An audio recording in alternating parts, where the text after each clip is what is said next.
Justus Freiherr von Liebig, connu comme le fondateur de la chimie organique, était un chimiste allemand et un professeur à l'université de Gießen. Il y a développé une méthode d'enseignement moderne pour ses étudiants orientés vers les sciences. C'est pour cette raison qu'il est reconnu comme l'un des meilleurs professeurs d'université de l'histoire de l'humanité. Il a fait d'autres recherches dans les domaines de la chimie biologique et de l'agriculture. Liebig est né à Darmstadt en 1803 et a aimé la chimie depuis son enfance. Il avait seulement 13 ans durant l'année sans été. Un hiver volcanique a entraîné la destruction complète des récoltes. Cette expérience est la raison des travaux de Liebig et notamment de son innovation dans le domaine agricole, la fertilisation. Il s'est marié avec Henriette Moldenhauer en mai 1826 et est devenu père de 5 enfants, Georg, Agnes, Hermann, Johanna et Marie. Travaillant sur des importants problèmes de l'époque dans le domaine de la chimie organique, dont le manque d'outils et de méthodes, Liebig a inventé en 1830 un appareil avec lequel on peut extraire le carbone, l'hydrogène et l'oxygène des substances organiques. Son invention s'appelle encore aujourd'hui les tubes réfrigérants de Liebig, la traduction française de Liebig-Kühler. Nous pouvons trouver cette invention de Liebig dans les salles de travaux pratiques de chimie à la LIO. Liebig meurt en juin 1873. La LIO, à la fois un collège et un lycée, a été fondée il y a plus de 100 ans. L'école a ouvert pour les garçons en 1911 sous le nom de Liebig-Oberschule, d'où l'acronyme LIO. Bien que les filles fréquentent la LIO depuis plusieurs décennies, les garçons représentent la majorité des élèves, 52% des 825 étudiants. Mais ni le genre ni les origines ne jouent de rôle lorsqu'il s'agit de se faire des amis ou d'apprendre ensemble. Dans le but d'aider les élèves à vivre en Allemagne, la LIO a offert des cours pendant 3 ans à ceux qui doivent apprendre l'allemand, dont les réfugiés.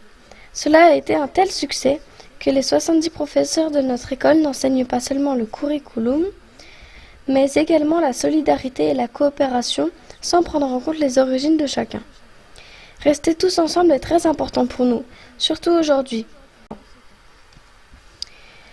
Une autre adaptation nécessaire des enseignants et des élèves a été le passage du bâtiment principal à l'ancienne Dichterweg-Schulgebäude. Notre école va être rénovée complètement afin de fournir aux élèves et aux professeurs enseignants les derniers équipements garantissant une éducation moderne et correcte. En plus du bâtiment principal, nous avons 2 bâtiments que nous partageons avec l'école voisine, l'Enneholer-Schule. Le bâtiment de bio, où les sciences naturelles telles que la biologie, la physique ou la chimie sont enseignées, et le Listgebäude, une extension des bâtiments principaux des écoles. Enfin, il y a le pavillon, un petit bâtiment pour les cours d'arts plastiques notamment. Et puis, il y a la cantine. Les activités extrascolaires de la LIO. Beaucoup d'activités extrascolaires sont proposées à la LIO. Il y en a pour tous les goûts. Des activités amusantes comme l'atelier artisanal de filles ou nature et environnement, ainsi que d'autres clubs pour les jeunes de 5 à 7 ans. Il y a également le journal des élèves, le livre annulaire ou le club d'échecs. Et depuis, notre école met l'accent sur l'intégrité. Il y a un programme spécial. Les élèves de 10 ans et plus aident les élèves plus jeunes à faire leurs devoirs dans l'après-midi et jouent avec eux. Cet engagement social peut également être trouvé dans les cours de l'école. Quelques élèves sont formés aux premiers secours et d'autres élèves ont mis en place une petite cafétéria où l'on peut acheter des choses saines. Notre école se concentre sur l'intégrité, mais aussi sur les mathématiques, les sciences naturelles ou encore sur les langues étrangères et la musique. L'anglais et le français sont des langues que l'on peut apprendre à la LIO. Les échanges sont une longue tradition dans notre école. Et chaque année, un petit nombre d'étudiants peuvent passer jusqu'à 3 mois dans les écoles secondaires coopérantes en Australie et en France. Il est à noter que notre école est la seule école à Darmstadt qui offre un programme franco-bilingue en histoire et en politique et économie.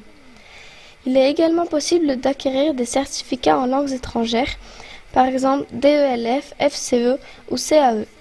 En outre, 2 clubs de langues étrangères sont intégrés par des membres de la communauté native.